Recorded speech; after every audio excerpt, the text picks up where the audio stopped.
Saudara DPC Partai Gerindra Kota Solo mengundang Wali Kota Solo Gibran Rakabuming Raka hadiri konsolidasi Partai Gerindra pada minggu mendatang.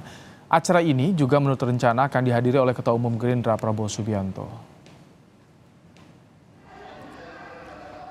Undangan kepada Gibran disampaikan oleh Ketua DPC Partai Gerindra Kota Solo, Ardianto Kuswinarno, langsung ke Balai Kota. Tak hanya sekadar hadir, Gibran juga akan diajak diskusi soal banyak hal. Pengurus Gerindra mengakui saat ini banyak kader yang menginginkan Gibran sebagai bacawa pres Prabowo. Terkait cawapres Prabowo, Ardianto mengaku pihaknya masih menunggu putusan MK terkait gugatan batas usia peserta Pilpres.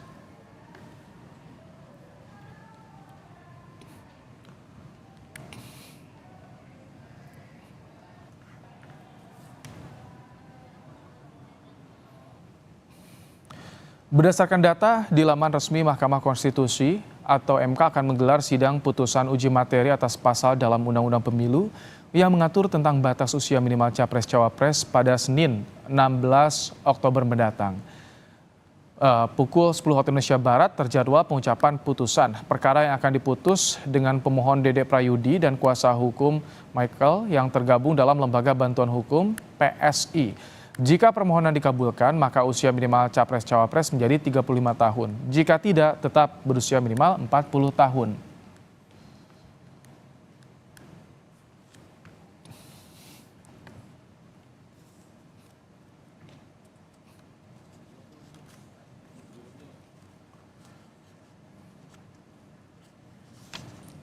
Ya, Saudara, manuver pengusung Capres Prabowo untuk terus mendorong Gibran jadi cawapres terus berjalan. Keputusan untuk mengumumkan cawapres Prabowo diduga juga menunggu putusan MK soal batas usia Capres-Cawapres. Bagaimana PDIP menyikapi manuver ini, Saudara?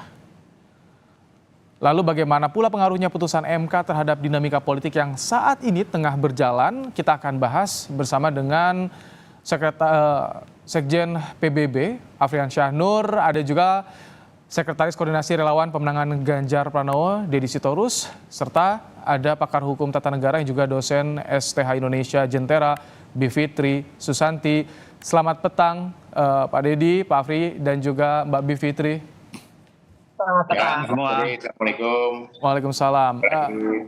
Bang Deddy, sudah terang-terangan nih Bang Deddy, PDIP tidak terganggu dengan manuver Gerindra dan tim Prabowo yang terus ini coba dekati Gibran untuk jadi cawapres Prabowo. Ya, namanya juga usaha ya. Kita sih namanya politik silakan saja. Tapi kita percaya pada suasana kebatinan Pak Jokowi dan Pak Gibran sebagai manusia yang punya budi pekerti, ya, yang paham etika. Saya kira kami paham bahwa sekarang ada upaya politik yang begitu keras, oligarki, ya, untuk mendorong-dorong Pak Jokowi dan keluarganya agar katakanlah melakukan sesuatu yang secara etika menurut banyak pihak kurang terlalu bagus. Jadi, tetapi kan kita belum mendengar sendiri langsung dari Pak Jokowi, atau katakanlah kalau Gibran kan sampai minggu lalu kita dengar masih tetap sebagai kader PDI Perjuangan, tegak lurus sebagai seorang kader.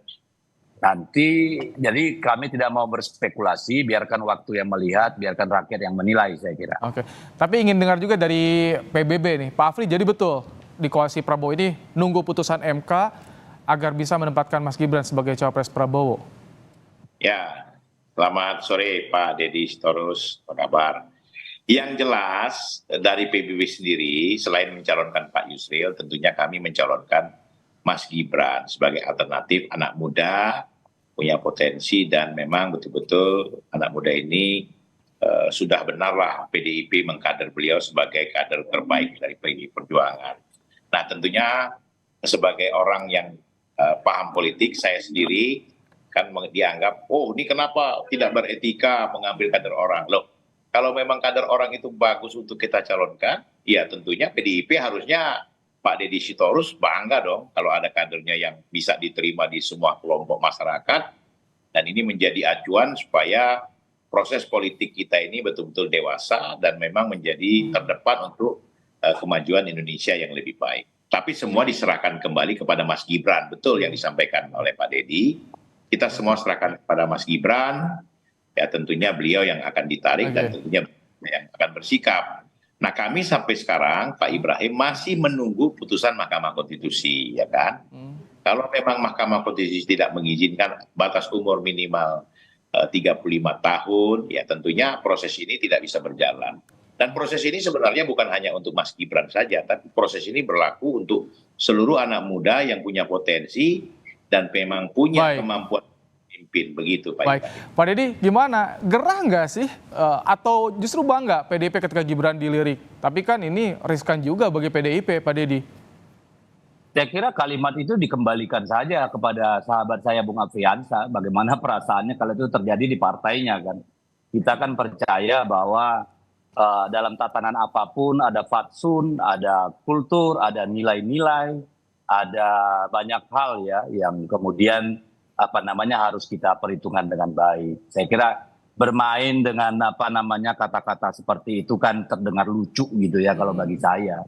Tapi apapun itu kan keputusannya ada pada Mas Gibran dan Pak Jokowi, ya kita hanya bisa melihat dan menanti gitu. Jadi kalau dari sisi kita sih apapun ya namanya PDI Perjuangan ya kita selalu berjuang setiap hari gitu ya. Nggak terlalu pusing dengan urusan begitu. Baik, Mbak Fitri, bagaimana lihat sudah ada argumen-argumen tuh yang dikeluarkan. Anda melihat manuver ini untuk menggolkan Gibran sebagai cawapres nih, apa yang Anda baca dari manuver ini?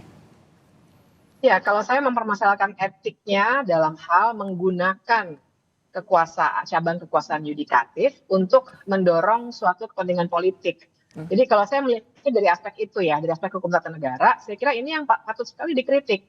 Karena kalau misalnya dikatakan tadi ini untuk anak muda pada umumnya, kan kita juga bisa membaca dengan terang yang sedang masuk dan toh tadi sudah dibicarakan juga oleh Pak Afriansyah bahwa yang sudah masuk bursa itu cuma satu nama yang di bawah usia 40, yaitu Gibran. Jadi sementara itu sampai sekarang putusan MK-nya itu baru mau dibacakannya kemungkinan hari Senin. Tadi sudah diumumkan saya kira ya hari Senin akan diumumkan. Sudah terlalu dekat sekali dengan ini injury time ini menjelang pendaftaran. Jadi saya kira ini suatu langkah yang sebenarnya tidak etis dalam hal memaksakan ada perubahan sistem ketatanegaraan secara mendadak melalui sebuah institusi negara dengan cara yang tidak lazim. Bahkan kalau ini dikabulkan, saya nanti bisa berargumen lebih jauh, lebih panjang bahwa ini sangat tidak lazim dan sangat tidak konsisten kalau MK sampai mengabulkan.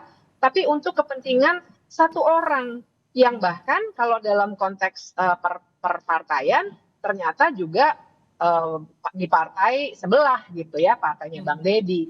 Nah, jadi saya kira komplikasi etiknya sebenarnya di sini banyak sekali. Tapi kan hitung-hitungan dari banyak koalisi sekarang lebih banyak matematikanya dan kursinya apakah dimenangkan atau tidak, bukan lagi pertimbangan etik atau kemampuan. Mbak Bivitri, maaf, kalau misalkan nanti diputuskan, ini pertimbangan hanya sebatas soal usia saja atau ada hal-hal lain sih yang menurut Anda menarik untuk dikritisi nih karena jelang pendaftaran? Memang permohonannya itu soal usia ya, tapi kan juga ada yang meminta dan pernah ada putusan yang serupa untuk pimpinan KPK usia tertentu atau pernah menduduki jabatan tertentu. Nah, bisa ada dua kemungkinan jadi entah usianya, dua kemungkinan putusan maksud saya ya, entah usianya yang diturunkan menjadi 35 atau usianya tidak diturunkan tapi ditambah. Oke, jadi ada tambahan soal pernah menjabat seperti itu ya, Mbak Fitri. Sayangnya di perjalanan, jadi sinyal internetnya agak terganggu, Mbak Bivitri. Tapi saya ingin ke Pak Afri. Pak Afri, banyak pertanyaan kenapa sih harus Gibran yang notabene kader PDIP tidak pede di koalisi sendiri, Pak Afri? Jadi memang salah satu harusnya memang ditanyakan kepada kami PBB selain Pak Yusril ada muncul nama-nama, ada Pak Erlangga, ada Pak Erick Sitori, Pak Erick Thohir, kemudian ada Pak Muhajir, ada Khofifah, banyak ya. Nah kami memilih dari Pak Yusril itu, setelah itu kita mengambil ya Mas Gibran ini memang sebagai anak muda. Ya, terus kemudian beliau juga punya potensi besar karena beliau bisa memimpin Solo selama hampir 3 tahun lebih dengan baik, ya kan. Mas Gibran sebagai kader yang baik tentunya juga punya etika yang baik. ya kan. Nah sekarang juga teman-teman di PDIP juga tentunya harus bisa menyikapi bahwa ya kader-kader mereka diminta. Karena memang di Indonesia ini kan, mohon maaf lah, kalau etika memang saya menganggap bahwa itu etika. Tapi kalau menurut saya, kalau etika itu baik untuk negara, untuk bangsa, kenapa tidak? Kan begitu. Yang jelas kami sekarang ini lagi mencoba untuk mengajak Mas Gibran menjadi pasangan calon presiden yang sudah PBB deklarasikan. Ya kan, di luar nama-nama yang ada tadi, ya kan. Nah, semua keputusan ini akan berkaitan dengan Mahkamah Konstitusi yang mana usia beliau sekarang ini belum untuk mencukupi. Tetapi MK sedang di judicial review, rame, dan sekarang ini juga ada wacana, oke usia tetap 40 tahun, tapi bisa diberikan kesempatan asal dia bisa menjabat, selagi dia bisa menjabat atau dia adalah pernah menjabat sebagai kepala daerah. Menarik Pak, ya kan? Baik, Pak Deddy, kalau misalkan nanti pasca tanggal 16 sudah diputuskan oleh MK dan dikabulkan, nih, PDIP bakal melepas kalau misalkan Gibran dipindang oleh koalisi Prabowo, kira-kira Pak Deddy? Oh, kalau kalimatnya sih bukan melepas ya, karena kan tidak dilepas gitu, tetapi keputusannya sendiri gitu ya. Kalau saya sih lebih melihatnya, saya kasihan sama orang kayak Pak Yusril, Pak Erlangga, Pak Erick Thohir gitu ya, yang jadi seolah-olah nggak ada harganya gitu kan, jadi seolah-olah kalah kelas gitu kan. Jadi saya melihatnya sih tadi kalau kata Bung Adriansyah untuk kepentingan bangsa dan negara, rakyat bisa menilai lah benar nggak seperti itu atau cuma katakanlah omong kosong gitu ya. Silakan rakyat menilai gitu. Dan bagi kami sih ini bukan ujian buat PDIP ya. Ini ujian untuk Mahkamah Konstitusi ya, ujian untuk Pak Jokowi, ujian untuk ya partai-partai ini sebenarnya sedang membangun peradaban politik atau sedang merusaknya gitu ya, ataukah sedang menyumbang pada pragmatisme yang betul-betul telanjang gitu ya. Apapun itu saya kira kita akan selalu ya kalah kelasnya itu jadi sampai harus menunggu putusan MK dan mengorbankan Pak Yusril seperti itu Pak Deddy ya. Iya, sampai harus menarik-narik keluarga presiden dengan semua atribut di belakangnya lah kan. Itu kan terang benderang ya, rakyat juga melihat itu. Kita dengar ya tanggapan Pak Afri. Gimana Pak Afri? Ya, jadi kami tidak mengorbankan siapa-siapa dalam hal ini. Karena memang jadi satu hal lagi yang perlu kita lihat bahwa sistem kita ini harus ada presiden threshold 20%. Ini yang sangat kami dari partai yang tidak ada kursi di parlemen, sangat mengganggu sebenarnya. Sekelas Pak Yusril ketika tidak mempunyai kapasitas ada di DPR-nya Partai Bulan Bintang atau tidak punya kuota 20%. Nah di sini yang kami tidak bisa melakukan apa-apa. Nah sehingga ketika kita melakukan bargaining kepada partai-partai yang punya kursi di DPR, tapi kan tentunya mereka punya siapa yang akan mereka jagokan juga. Nah inilah yang saya melihat bahwa konstitusi demokrasi kita ini menghambat orang-orang yang punya kapasitas. Tapi kalau misalkan kan di internal koalisi ada Pak Afri, kalau misalkan di internal koalisi banyak tokoh potensial, kenapa tidak itu aja dan tidak mengaku, karena ini kader lain loh, kader partai lain yang berseberangan koalisinya. Menurut saya di antara semua partai koalisi itu, yang paling pantas itu Yusril, yang kedua itu Gibran, itu aja. Kalau Anda mau tanya sama saya, jelas itu, ya kan? Saya sudah menyodorkan Pak Yusril, sedang melakukan negosiasi komunikasi politik. Ya kan? Nah seandainya tidak bisa Pak Yusril kita majukan, ya. Proposnya itu ya Gibran. Jadi positif atau negatifnya kami juga coba mengajukan calon alternatif yaitu Mas Gibran. Baik. Begitu. Mbak Bivitri, apa yang ingin Anda sampaikan kepada partai politik yang sampai saat ini masih menunggu juga soal putusan MK dan ingin menggolkan nih Gibran sebagai bacawa pres? Iya. Saya mengkritiknya dari dalam dua hal nih. Yang pertama adalah merusak, kalau tadi istilahnya Bang Deddy ya, peradaban politiknya itu merusaknya itu dalam arti untuk memajukan orang yang punya privilege tertentu, dalam hal ini anaknya seorang presiden. Melulu sebenarnya kan tumpuannya itu. Kalau kita mau lihat kapasitas politik ya, terus terang saja nih saya. Dan itu artinya dengan memaksakan seperti itu berarti sudah merusaknya dalam konteks itu. Tapi yang kedua juga merusak sistem ketatanegaraan karena jadinya Mahkamah Konstitusi betul-betul didorong ya dengan segala cara, termasuk ini jokesnya sudah banyak keluar, meme-nya sudah banyak keluar. MK itu sekarang jadi mahkamah keluarga, misalnya seperti itu, Oke. karena kita tahu pamannya Gibran adalah ketua Mahkamah Konstitusi. Mm-mm. Nah, jadi merusaknya karena usia calon wakil presiden dan calon presiden tidak seharusnya diputus oleh lembaga yudikatif. Itu tugasnya DPR dan pemerintah. Oke. Jadi dengan menggolkan seperti ini, mendorong menggunakan segala cara, yang saya khawatirkan sistemnya jadi rusak. MK-nya juga akan berkurang legitimasinya karena dia makin diridicule. Kalau perkiraan Anda putusan dijadikan MK nanti olok-olok. seperti apa sih? Kan Pak Mahfud sudah bilang MK negatif legislator kan. Jadi nanti hasilnya seperti apa tuh Mbak Bivitri? Kalau secara keilmuan sih, dan saya sudah presentasikan juga di MK, seharusnya MK memang tidak menerimanya ya, jadi harusnya tetap 40 tahun. Nah, tapi kan kita harus membaca juga situasi politik bahwa sudah ada beberapa kali penundaan dan sudah ada beberapa kali pembicaraan bahwa ada dorongan supaya MK pada akhirnya akan mengabulkan permintaan ini. Jadi ada yang saya dengar sih perkiraannya kemungkinan besar akan dikabulkan nih oleh Mahkamah Konstitusi karena gelagatnya sudah terbaca mulai dari penundaan pembacaan putusan sampai dengan sempat ada perkara yang dimasukkan secara mendadak kemudian ditarik lagi dan seterusnya. Jadi ada operasi yang dilakukan juga dan itu yang menurut saya akan merusak sistem ketatanegaraan kita. Oke. Bang Deddy, dari PDIP, apakah ada konsolidasi khusus jelang putusan MK ini? Karena kan ini salah satu momen yang ditunggu juga, termasuk ada kemungkinan Gibran masuk dari bacawa pres nih. Kalau konsolidasi kita lakukan tiap hari ya Mas. Mm-mm. Jadi nggak terlalu ada urusan kalau menurut saya. Kita kan kalau sudah mengambil keputusan layar terkembang itu ya harus berlayar. Persoalan yang lain-lain itu kan ya mau gimana ya. Itu saya kira kita serahkan pada masyarakat lah untuk menilai gitu ya. Karena kan politik ini bagaimanapun harus dibangun dengan martabat, dengan nilai-nilai gitu ya, dengan katakanlah fondasi etika dan fatsun yang Ya. benar gitu. Kalau Jadi, Gibran bakal dipanggil kami nggak sih, Pak Deddy? Karena selama sampai sekarang ini kan masih desas-desus ya.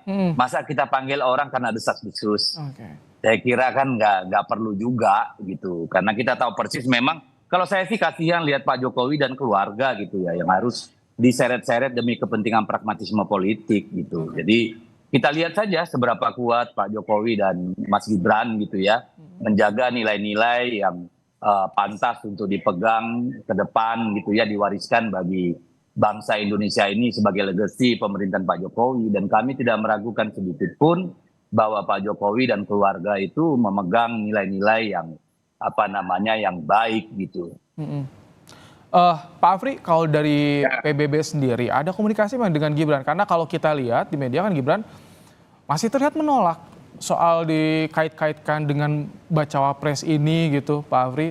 Jadi saya ketemu terakhir minggu yang lalu dengan Mas Gibran pada saat acara Job Fair di Solo, yang mana Forum Komunikasi Universitas Solo Raya sedang melakukan Job Fair. Sebagai Wakil Menteri saya hadir. Nah di sana media bertanya, saya jawab, ya kan? Media bertanya saat itu 3, Pak Ibrahim, ada Kofifa, ada Erick Thohir, ada Gibran.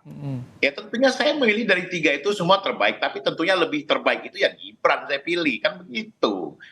Nah kebetulan kader PDIP, kader sahabat-sahabat saya. Nah jadi saya mengatakan, loh kalau begitu saya sebutkan nama Mas Gibran. Tapi memang sampai saat ini juga Mas Gibran belum mengatakan iya atau tidak, ya kan? Nah beliau sampai sekarang masih mengatakan beliau ini kader PDIP, itu yang utama. Yang kedua, teman-teman tidak perlu takut juga kalau MK memutuskan nanti seandainya MK memutuskan usia atau 35 tahun bisa, ya kan, atau pernah punya pengalaman di kepala daerah, itu kan nanti diserahkan kembali kepada yang bersangkutan, mau apa tidak, ya kan? Dan belum tentu juga. Ya mungkin Pak Jokowi belum bisa juga menerima atau mengiyakan, bisa saja tidak.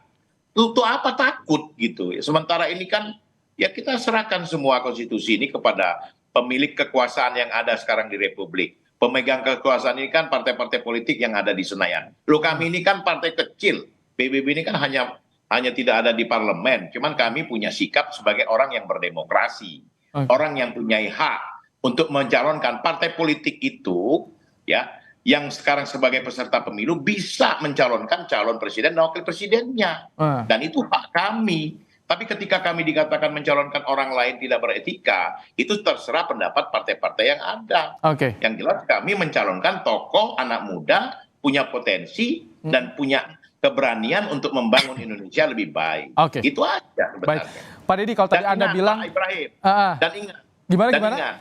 Dan ingat, Pak Gibran ini, Mas Gibran ini, anak muda, yang rekam jejaknya baik dan tidak punya masalah. Kalau yang lain itu saya nilai punya masalah. Bang Deddy tahu itu. Ya, jadi ujian dibanggakan tuh Pak Deddy, bukan cuma soal desas-desus, karena yang terbaru Gerindra Solo juga akan mengundang ke acara konsolidasi partainya nih. Apakah PDIP akan langsung komunikasi dengan Gibran? Kira-kira batasannya apa sih dari PDIP kepada kadernya nih Pak Deddy? Kalau kami tidak meragukan sedikit pun, karena kami memegang sampai hari ini pernyataan Mas Gibran minggu lalu ya. Jadi kami nggak perlu saya kira untuk berkomentar atau macam-macam. Yang saya tertarik tadi yang disampaikan kawan saya Afriansa itu, calon lain bermasalah, ini masalahnya apa ya kira-kira? Siapa yang dimaksud? Saya bingung ini. Rekam jejaknya Pak Deddy, rekam jejaknya kita punya lah. Jadi intinya punya rekam jejak, gitu Bang Deddy. Baik, itu bisa dicari sendiri. Maksudnya rekam jejak bisa dicari, bisa ditelusuri ya, kesempatan bagi masyarakat. Nah, Mbak Bivitri tadi kan ada kritik pada parpol. Bagi masyarakat bagaimana jelang nanti pendaftaran yang terdekat nih putusan MK, pendidikan untuk masyarakat seperti apa Mbak Bivitri? Iya, kalau saya masuknya dari rekam jejak dulu ya, bahwa Silakan. masyarakat melihat rekam jejak itu pasti. Tapi kan kita juga nggak adil ya kalau membandingkan rekam jejak orang yang sudah berkiprah selama belasan atau puluhan tahun dengan seorang yang baru berkiprah mungkin 3 tahun atau 5 tahun gitu. Kita harus akui Mas Gibran itu kan baru menjadi wali kota juga karena posisi dia sebagai anak presiden tuh waktu itu, dan baru nih, sebelumnya kan memang berdagang. Nah jadi balik lagi ke apa yang ditanyakan Mas Ibrahim, menurut saya pendidikan ke publiknya adalah ya kita benar-benar harus cek rekam jejak supaya kita tahu kapasitas politiknya seseorang itu seperti apa. Jangan terpaku pada sosok, ya apakah dia anaknya siapa atau dia mungkin kelihatannya keren dan seterusnya. Tapi lihat rekam jejaknya, dan jangan sampai juga kita malah mendorong dan melanggengkan yang kita khawatirkan adanya politik dinasti ini. Sekali di pucuknya sudah terbangun seperti itu, saya khawatir akan makin marak ke bawahnya. Karena yang ke bawahnya kan banyak nih. Di level kepala-kepala daerah banyak sekali politik dinasti yang bisa kita lihat. Nah kalau sekarang terbawa ke atas, seakan-akan kita mengkonfirmasi bahwa inilah politik Indonesia, dan kita semua saya kira tidak ingin politik Indonesia itu nggak maju-maju ke depan dan berdasarkan merit gitu ya, berdasarkan kemampuan dan kapasitas politik seseorang, bukan karena privilege yang ia miliki.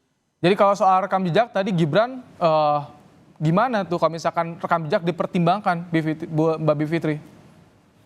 Ya menurut saya sih satu-satunya yang membuat ia sekarang bisa menjadi wali kota pun ya karena dia anaknya Pak Jokowi kan, gitu kan, tadinya memang bukan berkarir di politik. Maka kalau dia mau berkarir di politik bagus, menurut saya bagus ya orang berkarir di politik, tapi berkarirlah dulu gitu. Jadi jangan terlalu cepat gitu, karena sudah 3 tahun itu bukan sudah loh menurut saya ya, berpengalaman sebagai kepala daerah, maka dia dianggap bisa menduduki jabatan cawapres gitu. Itu yang kita juga harus fair untuk melihatnya.